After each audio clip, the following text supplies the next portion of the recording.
nonton live-nya. Nah, jadi aku baru tahu semenjak habis ditipu juga. Kamu ditipu juga? Kamu di mana, Dok? Aku daerah Samarinda, Kalimantan Timur. Kau ada di Kalimantan, di Indonesia. Ketipu gimana, sayang?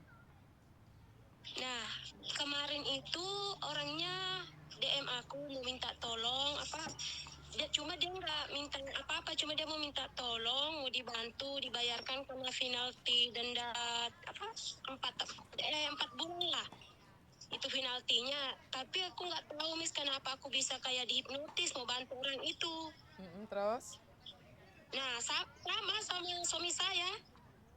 Kan suami saya juga yang TFK itu uang. Dia rencananya alasannya mau ketemu ibu sama anaknya. Terus? Orang ibu. Jadi bilangnya bapaknya, suamiku bilang, oh ya sudah nggak apa-apa dibantu kan. Kan dengan alasan begitu dia ngemis-ngemis mau diminta tolong. Jadi semua data-data saya kukirimkan sebagai pelampiran ibarat keluarganya. Terus? Nah, pas kukirimkan itu, Miss, uang yang 36 juta buat bayar penaltinya, dia lagi dengan alasan nggak ada helikopter. Jadi kukirimkan lagi uang helikopternya itu. Helikopternya juga kau kirimkan? Terus? Iya. Terus? Helikopternya. Nah, baru pas kukirimkan sama suamiku, pas dia Kalimantan cairkan itu ceknya karena mau bayar, alasannya mau bayar aku kirimin lagi uang 11 juta. Oh, berarti sama dengan pagi tadi itu ada orang kayak gitu? Iya. Terus? Jadi pas sampai di alasannya sampai di Jakarta Bandara Soekarno-Hatta, alasannya dirampok. Nah, di situ sudah kejadiannya itu Miss tanggal 28 Oktober. Cuma aku diami karena aku bilang bisa jadi orang ini betul apa enggak. Nah, cuma kalau tapi sekarang masih dia minta uang, Miss, dengan alasan kalau kamu nggak mau bantu saya, Suaranya putus-putus. Suaranya putus-putus. Sebarok. Jaringanku jelek. Jadi kalau setiap dia minta uang, Ci, pasti dengan alasan kalau kamu nggak bantu aku ngambil cek lagi di Sabarok, saya nggak bakalan bayar kamu. Jadi aku bilang, Miss, bilang, kalau kamu itu betul-betul nyata, itu ada kakakku di Jakarta, temui sudah kakakku.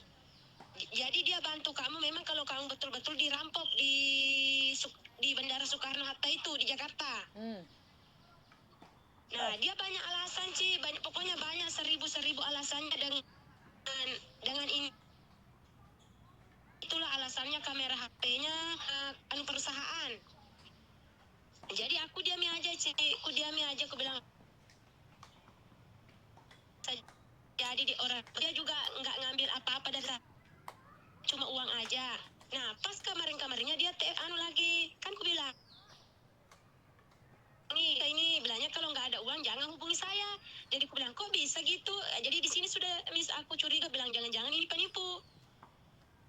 Oke, terus? Soalnya kalau iya, jadi sampai chat dia pasti alasannya nggak ada uang, nggak.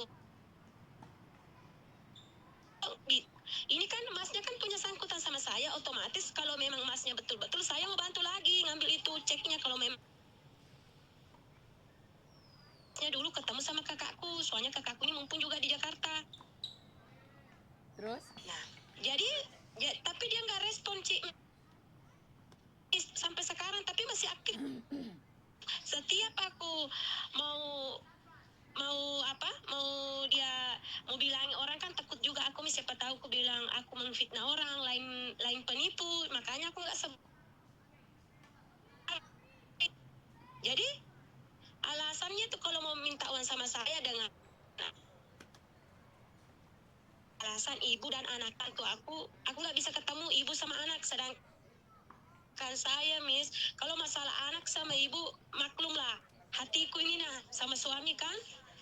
Tapi terakhir sudah itu, Miss, aku kirimkan uang, jadi sampai sekarang nggak sudah, cuma masih kadang minta uang sampai sekarang, tapi nggak aku kau punya suara mati-mati. Jadi aku, iya, jelek. Oke. Berarti jaringan, Ci. Oke, nggak apa-apa. Nih, saya kan sudah bilang. Halo? Ya, saya kan sudah bilang nih berkali-kali bahwa penipuan itu sekarang itu berbagai cara. Karena mereka itu targetnya 1 bulan harus mendapatkan 300 juta. Kalau enggak, mereka akan disiksa. Jadi mereka itu akan mencoba berbagai cara. Nah, kenapa kamu telepon aku? Berarti kamu sudah pernah lihat video-video aku dong? Baru kemarin, baru 2 hari sama ini. Sama kah dengan cerita hidupmu sama kah? Sama. Nah, baru kamu sadar itu penipuan? Baru aku sadar, Ci, baru tadi subuh aku sadar pas aku habis sholat, bilang ya Allah, aku ditipu betul-betul ini. Tapi sekarang masih aktif HP-nya, Ci, cuma enggak kuhirani. Biarin aja. Mereka masih aktif karena mereka ada di Kamboja. Oh iya. Mereka ada di Kamboja dan mereka diperlakukan untuk menjadi scammer, menipu orang. Kalau mereka tidak mendapatkan 300 per 1 bulan, mereka akan disetrum, mereka akan disakitin, dipukulin, disiksa. Jadi mereka itu menipu. Makanya kan saya bilang, kenapa kamu kasihan sama orang, kamu nggak kasihan sama dirimu sendiri sampai habis puluhan juta. Kau kerja susah payah, capek kau. Iya, Cik, betul, Miss, betul. Nah, karena itulah saya selalu bilang, konten saya ini sebenarnya bukan hanya untuk orang-orang luar negeri saja. Konten saya ini buat semua masyarakat yang sadar bahwa kalian ini sedang dimanfaatkan oleh penipuan. Kenapa saya dimusuhin banyak orang? Ya karena saya menyadarkan penipuan. Jadi orang-orang yang makannya dari menipu, ini mereka terganggu oleh saya. Kalau enggak, mereka enggak akan heboh. Coba deh minta tolong sama orang-orang itu, hanya mendengarkan cerita kalian aja. Mereka enggak mau. Karena kalian tidak menguntungkan. Cerita tentang penipuan, memberikan pengertian tentang penipuan, enggak ada mau. Konten kreator enggak mau karena enggak ada duitnya. Karena penonton itu lebih suka ke gosip-gosip. Penonton itu lebih suka kalau bertengkar. Penonton itu nggak suka kalau dikasih tahu, diajarin, disalahkan, nggak mau. Penonton itu maunya dipuja-puja. Sementara saya menyuguhkan apa adanya, random. Ini 1 hari ini penipuan semua loh sayang. Pagi tadi 200 juta, kau habis berapa? Kau habis berapa 1 bulan ini? Kalau ditotalkan nih kurang sedikit 70 juta. Lama, banyak kali. Kerja 1 tahun nggak bisa kita nyimpan sebanyak itu. Dengan semua Miss ya, sekali aku ngirim beda-beda nomor rekening. Betul. Justru suamiku yang ngirimin. Iya, sekarang itu penipu itu nipunya nggak cuman kamu disuruh nggak pakai baju seperti ini seperti itu, enggak. Jadi mereka itu modelnya sama keluarga, ngobrol sama keluarga biar percaya. Ngerti nggak? Kalau yang kemarin Miss manajernya, jadi suamiku itu tipu-tipu lah. Manajernya itu tipu-tipu juga. Mereka itu satu gerombolan, satu ruangan gini kayak Miss Yuni gini. Yang satunya jadi manajer, yang satunya jadi penipu. Ngerti kau? Iya. Jadi ini kamu bukan TKW, bukan apa. Kamu ada di Kalimantan, bahkan sama suamimu kena tipu. Iya. Itu yang aku bicarakan. Saya itu sudah Miss, saya kan menjual Miss, saya beratnya pedagang kan, jadi aku nggak sempat nonton HP, nonton anunya Miss. Kenapa baru 2 hari ini aku tahu, bilang oh ada begini-begini. Bagaimana kamu tiba-tiba pengen nonton konten aku, padahal kan kamu selalu sibuk? Itu sudah Miss nggak tahu, karena kebetulan aku buka HP, saya kan nggak punya TikTok Miss, ini TikTok ini punya anak saya. Si Abang itu. Nah, kebetulan saya buka, kita udah kebetulan, oh iya betulan ada memang begini-begini. Tapi terlambat, kau sudah habis 70 juta, kau dagang di sana, kamu sangat susah sekali untuk dapatkan uang 100-200. 70 juta kau kasihkan ke orang. Iya, betul. Dan ini modalku ini diambil separuh. Iya, bukan modal aja, sama ibu-ibunya.